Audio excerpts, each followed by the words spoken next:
Passage Espagne-France, je crois que c'est ici. Voilà, passage de Iruna Hendaye. Voilà la France en face. Ça y est, arrivé à Bayonne. Comme vous voyez derrière moi, je me trouve sous le porche de la cathédrale. Sublime cathédrale. Alors là, je me posais la question de savoir si j'allais visiter le cloître. Mais regardez ce qui se passe derrière moi, mais c'est... on voit pas bien, mais vous voyez. Je me prends un déluge à l'arrivée sur Bayonne. Voilà. Donc je suis en train de voir si ça se calme un petit peu. Et en plus la pluie, comme je vous avais dit, elle est hyper froide. Parce qu'en fait elle bute sur les Pyrénées, donc ça se refroidit et bim. Donc c'est glacial. C'est vraiment glacial. Je pense que je vais aller faire un petit tour au cloître. Et si je suis à Bayonne, en fait, c'est parce que, bon, là, ça y est, je suis en France. Alors là, pour le coup, l'Espagne me manque quand même pas mal. Hein. Et c'est pour ça, en fait, ça me manque tellement que j'ai repéré qu'il y avait, j'ai repéré sur mon plan. En fait, j'ai décidé que j'allais reprendre le Camino de Bastan, qui va m'amener directement à Pamplona, pour repasser la frontière après. Donc je vais repasser la frontière une nouvelle fois. Alors pas aujourd'hui, hein, j'y arriverai pas. Mais ça me permettra en fait de revenir à Pamplona, donc en Espagne. Un dernier petit goût d'Espagne.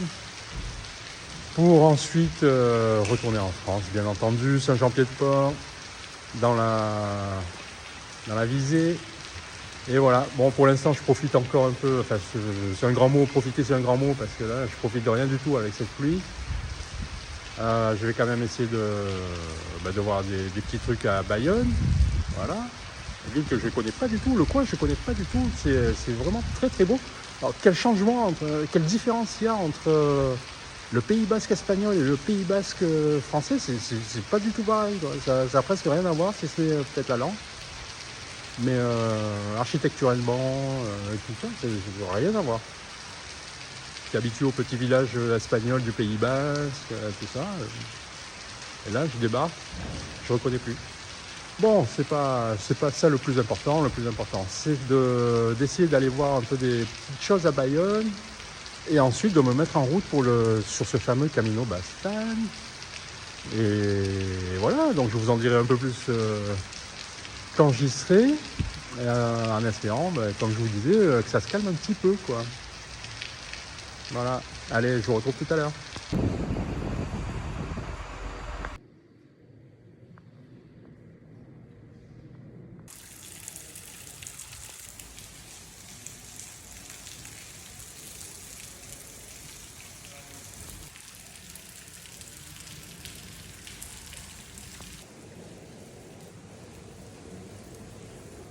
À la fin de visite du cloître de cette magnifique cathédrale, cloître tout aussi magnifique d'ailleurs.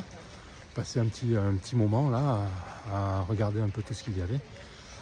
Et alors, ça y est, j'attendais que la pluie se calme un petit peu. Alors, détrompez-vous, dans le Pays Basque, il ne pleut jamais. Il ne pleut jamais entre deux averses. C'est ce qu'on m'a dit. J'ai trouvé ça très drôle. Bon allez, c'est pas tout ça, mais là, je cherche ma direction pour débuter ce fameux Camino Bastan. Que je vais démarrer sous la pluie, que je vais certainement finir sous la pluie aussi. L'étape prévue aujourd'hui, ça va pas être énorme. De toute façon, je vais pas pouvoir avancer beaucoup non plus. Donc ça sera... Bon, j'ai un petit peu marché ce matin, mais ça sera en gros, pour l'après-midi, ça sera une quinzaine de kilomètres.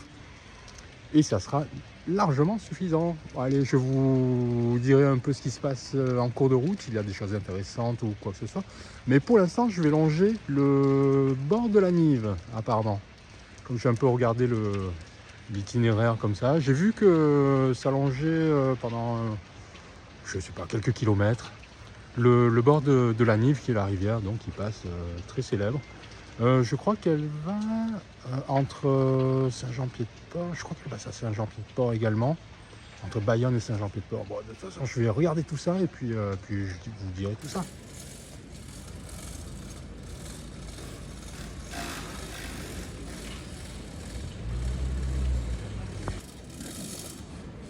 Et j'ai atteint la Nive, regardez, elle se trouve derrière moi, donc je suis sur le départ de ce Camino Bastan à partir de Bayonne. Alors Bayonne que je ne connais pas du tout, je connais pas bien le Pays Basque. Alors par rapport à ce que j'ai vu en Espagne et à l'arrivée au Pays Basque en France, c'est pas tout à fait pareil. C'est pas tout à fait pareil, mais après il y a une personne qui m'a expliqué.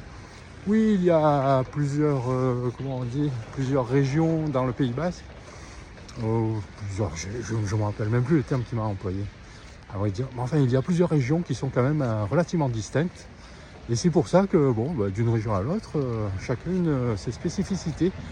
Et c'est pour ça que je ne retrouvais pas forcément les... alors, certains codes couleurs qui sont un peu dans les deux pays. Mais je vois qu'à Bayonne notamment, mais j'ai vu ça un petit peu avant également.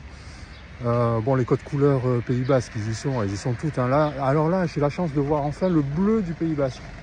Chose que je n'avais pas vue à Saint-Champier-de-Port. Et on m'a expliqué également entre le rouge sang de bœuf, qui est la couleur d'origine, on va dire, la couleur traditionnelle. Alors c'était du vrai sang de bœuf qui mettait à l'époque, hein. C'était pas juste des pigments. Moi je pensais que c'était une couleur un peu qu'ils avaient inventée, vous voyez.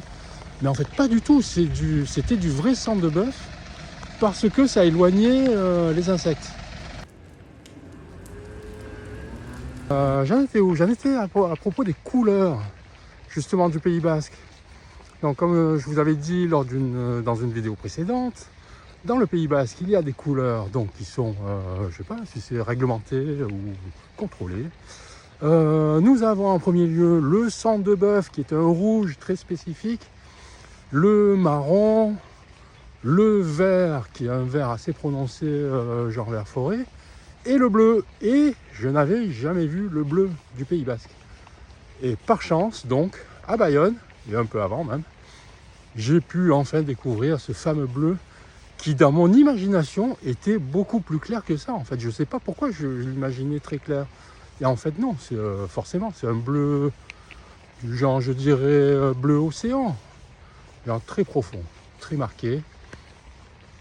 Très beau, ça a bien coordonné avec les autres couleurs d'ailleurs. Et qu'à l'origine, le sang de bœuf, c'est du vrai sang de bœuf dont les personnes recouvraient donc toutes les charpentes, enfin toutes les parties en bois apparentes.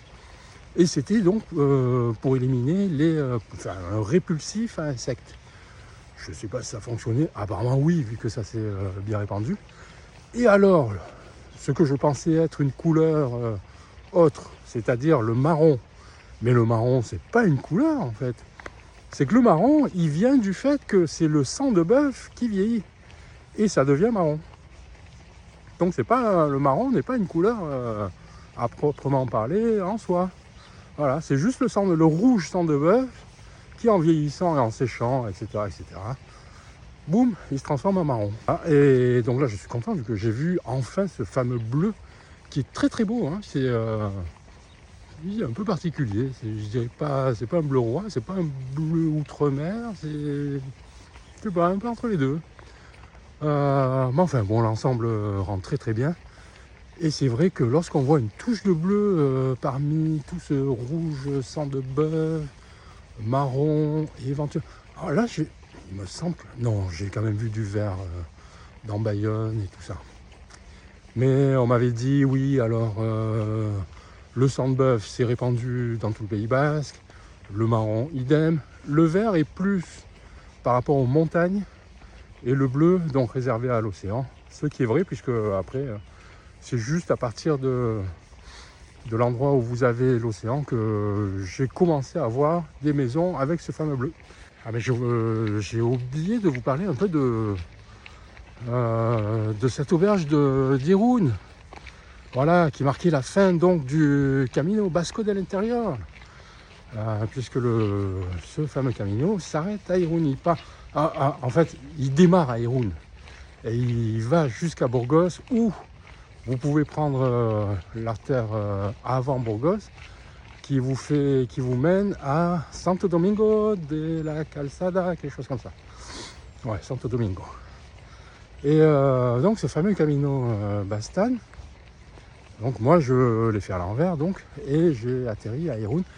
Irun, super auberge. Alors c'était une ancienne école réhabilitée en accueil pèlerin, spécialement réservée aux pèlerins. Ça veut dire que si vous n'avez pas de crédential, autant vous dire vous pouvez passer votre chemin, parce que c'est quand même contrôlé. Et une nouvelle fois, hein, je le répète, je pense que la chaleur de l'hospitalero, des personnes qui vous accueillent, est encore plus importante, ou alors elle contribue à une très grande part de votre récupération et de votre confort.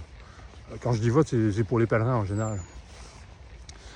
La qualité de... Enfin, je parle comme un représentant de commerce, là. Mais je dois dire que l'implication des hospitaleros dans l'accueil, ça fait quand même un truc, mais ça change tout au tout. Vous pouvez avoir la meilleure des auberges.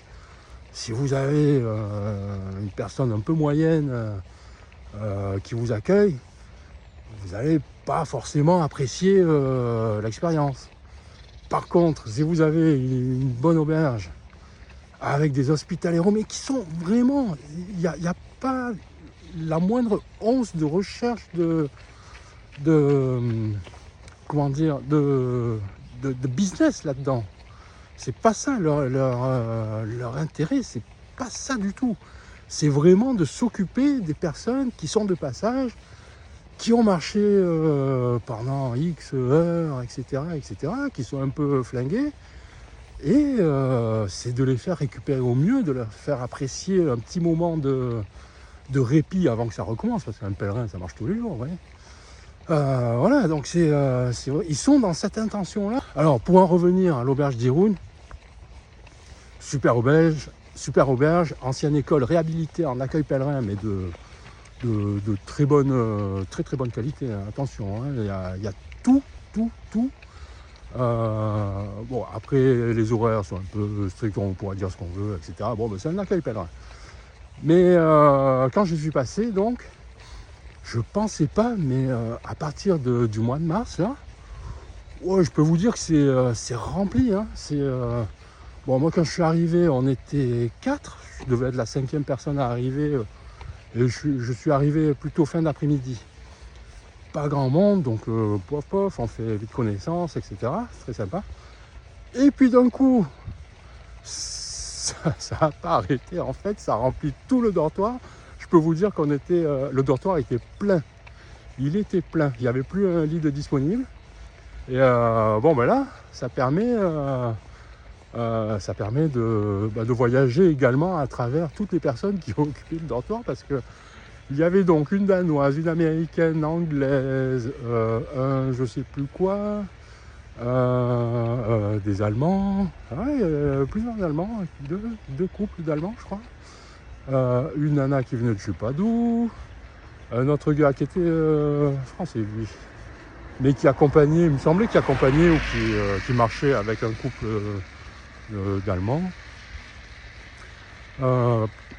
On a pas mal voyagé, donc très sympa. Bon, le seul truc, c'est que ça parlait, alors là, pour le coup, ça parlait beaucoup français ou anglais. Bon, fallait quand même parler anglais et pas uniquement français, parce que quelquefois, il y a des gens qui s'adressaient à moi en français, forcément. Et ah oui, un Canadien qui parlait français, voilà. Et donc je disais, vu qu'il y a une Danoise et une Américaine avec nous, on va peut-être faire l'effort de parler anglais pour pas... Question de politesse, quoi, voilà. Donc on a quand même majoritairement parlé anglais et un petit peu français quand on était un peu plus... voilà. Mais bon, et moi j'aime bien parler espagnol finalement, ça me fait pratiquer tout ça, donc voilà, petit bémol sur mon programme d'apprentissage de l'espagnol, c'est pas grave. Tout le monde était très sympa.